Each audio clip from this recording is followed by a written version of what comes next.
Então, continuando aqui nas virtudes de sacrifício, né? Então, todo o primeiro capítulo do livro, né, do Tratado Prático dos Vícios e das Virtudes, o primeiro capítulo trata das virtudes de sacrifício. Então, a última que nós vimos foi a mortificação, e agora nós vamos à abnegação, que é o item 10. A abnegação é uma formosíssima virtude, filha do sacrifício e da mortificação. Seu apoio é Jesus, seu modelo e força. Seu corpo é muito extenso, seu campo é muito extenso, sua missão constante. A miúde oculta os olhos dos homens. A abnegação regozija os olhos divinos que a contemplam. Geralmente passa despercebida ao mundo, queima no holocausto do domínio de si e embeleza-se no oculto, enquanto cumpre sua missão. Interessante. A gente vai voltar nisso. O aroma dessa virtude encanta o meu coração divino, diz Jesus. Satanás odeia-a e lhes faz uma guerra feroz. Seus principais inimigos são o orgulho, o ócio, a tristeza e o desânimo. Então aqui, essa virtude da abnegação, né, você vê que ela tem raízes no sacrifício. Né? Como diz aqui, ó, ela tem as raízes no sacrifício e na mortificação. Porque o abnegado, ele vai abraçar o sacrifício e a mortificação da sua vontade, por essa missão constante, essa missão daquilo que tem que ser feito. E as nossas ordens, elas são bem claras, né? Ide e levai o evangelho. Jesus nos ordenou muitas, né? Muitas coisas, e entre elas é essa. Então, ter uma vida abnegada, né, para o reino de Deus, ela suscita um sacrifício e uma mortificação, né? Lembre aí, a mortificação é você sacrificar a sua vontade própria. E aí que é importante, a miúde oculta os olhos dos homens. Geralmente o abnegado ele não vai ser enaltecido, né? Porque isso não é um valor para os homens. A abnegação regozija os olhos divinos. Geralmente passa despercebida ao mundo, queima no holocausto do domínio de si. Ou seja, o abnegado ele tem que cultivar um domínio muito grande de si próprio. O abnegado ele se joga totalmente. Então você tem aí como o apóstolo Paulo, um exemplo de abnegação, de a pessoa que sacrificou toda a sua vontade a ponto de se anular completamente.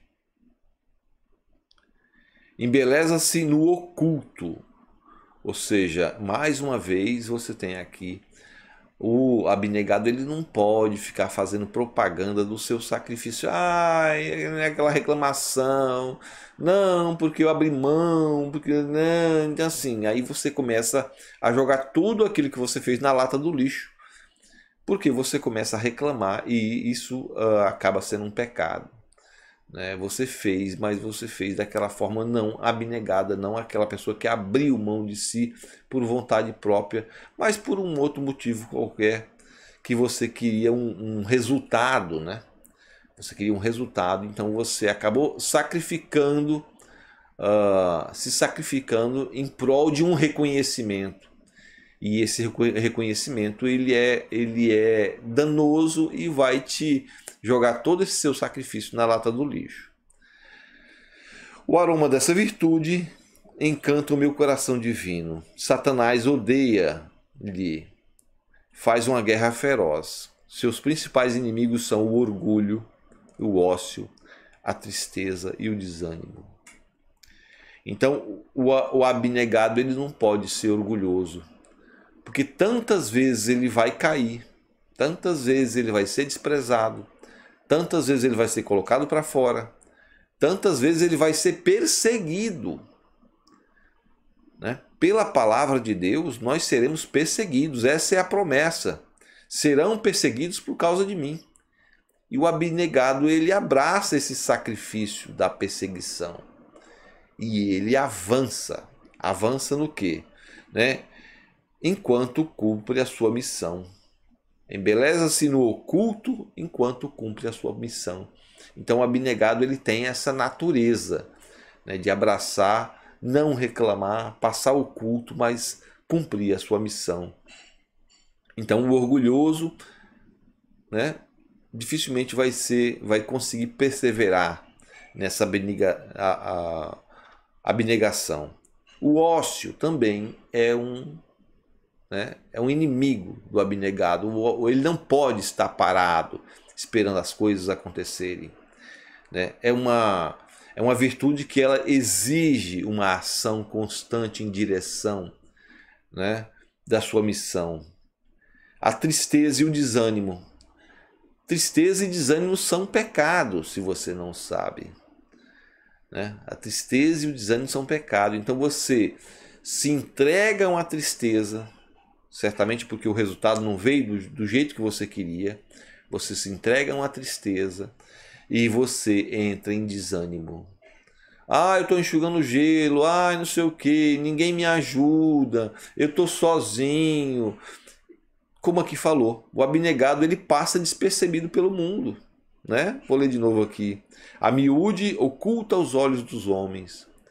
Então o abnegado, ele mais ou menos que luta sozinho. Ele só conta com a graça, não é, com a providência divina.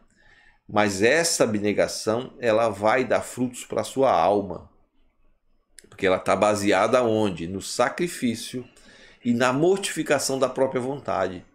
Né? Você teria vontade de fazer outra coisa, mas eu preciso cumprir o compromisso de estar junto com os meus amigos, de levar a palavra, de fortalecer a pessoa na caminhada, se ela é mais fraca. Né? Então você tem lá que dedicar momentos para aquela pessoa que você não queria, você queria estar descansando, você queria estar lendo um livro, né, curtindo não sei o que, mas você precisa dar atenção para o irmão, para que ele se sinta acolhido e ele se fortaleça na fé.